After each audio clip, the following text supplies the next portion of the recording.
Assalamualaikum. Sungai Nil merupakan sungai terpanjang di dunia serta menjadi jantung untuk negara Mesir. Secara keseluruhan Sungai Nil melintasi 9 negara di Afrika, seperti Ethiopia, Zaire, Kenya, Uganda, Tanzania, Rwanda, Burundi, Sudan, dan Mesir. Sungai Nil berasal dari bahasa Yunani, Nilos, yang berarti lembah sungai. Sungai ini identik dengan sejarah Mesir, yakni sejak zaman Mesir kuno.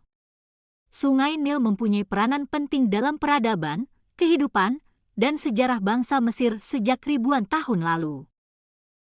Sungai Nil memiliki kelebihan dan keistimewaan dibandingkan sungai-sungai lain di dunia.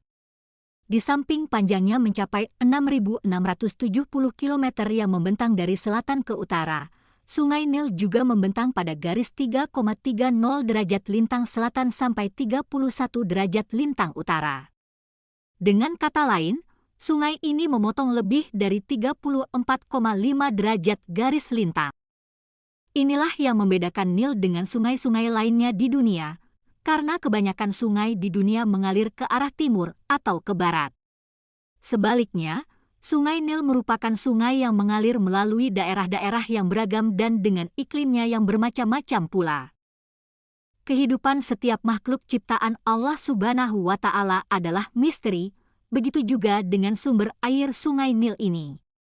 Misteri sumber air Sungai Nil ini hingga kini masih tanda tanya. Mana tidaknya, persoalan dari misteri mengenai dari mana titik bermulanya deruan air-air yang menghidupkan Sungai Nil ini masih tanda tanya. Sungai Nil adalah sungai yang istimewa. Sungai ini disebut dalam Al-Quran. Tidak satupun sungai di muka bumi ini yang disebutkan oleh Allah dalam Al-Quran selain dari Sungai Nil ini. Karena Sungai Nil ini berkaitan dengan kisah dihanyutkannya bayi Nabi Musa alaihi salam oleh ibunya berdasarkan perintah Allah Subhanahu wa Ta'ala. Sungai Nil, pembawa kehidupan bagi peradaban Mesir kuno, juga menyimpan rahasia-rahasia yang melibatkan peran besar Fir'aun dalam sejarah, menyimpan cerita-cerita epik tentang kehidupan dan kekuasaan, begitu juga merupakan saksi bisu dari kisah para anbiya, salah satunya Nabi Musa alaihi salam. Di tebing sungai inilah lahirnya tamadun Mesir purba, yang pada masa itu rakyatnya dipimpin oleh raja-raja yang dikenali sebagai sebutan Fir'aun, di mana ia digambarkan sebagai seorang raja yang zalim, durhaka, melampaui batas, dan kafir. Raja yang zalim itu memerintahkan rakyatnya untuk selalu patuh dan menyembah kepadanya. Bahkan kononnya Sungai Nil ini pun dialah yang menciptakannya.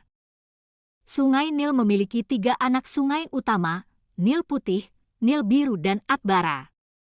Nil Putih adalah yang terpanjang, dimulai dengan sungai yang mengalir dari Danau Victoria, danau tropis terbesar di dunia. Sungai Nil Putih akhirnya menjadi Sungai Nil di dekat Khartoum, Sudan, di mana dia bertemu dengan Nil Biru. Sungai Nil Putih mengalir dengan stabil sepanjang tahun, sedangkan aliran Nil Biru menyesuaikan dengan musim. Seiring dengan Atbara di dekatnya, air Nil Biru berasal dari dataran tinggi Ethiopia, di mana pola musim hujan menyebabkan kedua sungai mempengaruhi debit airnya. Saat mengalir berliku menuju Mesir, Sungai Nil mengubah wajah gurun Sahara di sepanjang tepiannya. Sahara adalah gurun panas terbesar di bumi dan tidak mudah untuk mengubahnya dengan cara seperti ini. Berkat masuknya air musiman dari Ethiopia, Sungai Nil bawah secara historis mengalami banjir di musim panas, merendam tanah gurun di dataran banjirnya. Permukiman manusia permanen pertama kali muncul di tepi Sungai Nil sekitar 6000 sebelum Masehi dan menjadi negara bangsa pertama yang dikenal manusia. Di masa modern, tepian Nil menjadi rumah bagi hampir 100 juta orang. 95% di antaranya tinggal dalam beberapa kilometer dari Sungai Nil, menjadikannya sebagai negara terpadat ketiga di Afrika.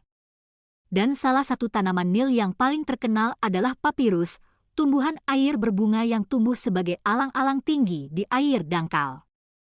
Papirus digunakan orang Mesir kuno untuk membuat kertas, tali, tikar, dan bahan anyaman lainnya. Syukron ya Habibi, kamu sudah memberi semangat dengan menonton sampai habis. Yang punya masalah, jangan biarkan masalah membuatmu merasa seperti lalat yang terjebak di kaca. Keluarlah dari zona nyamanmu dan jadilah kupu-kupu yang bebas terbang mencari petualangan. Yang tidak punya masalah jangan cari masalah. Wassalam.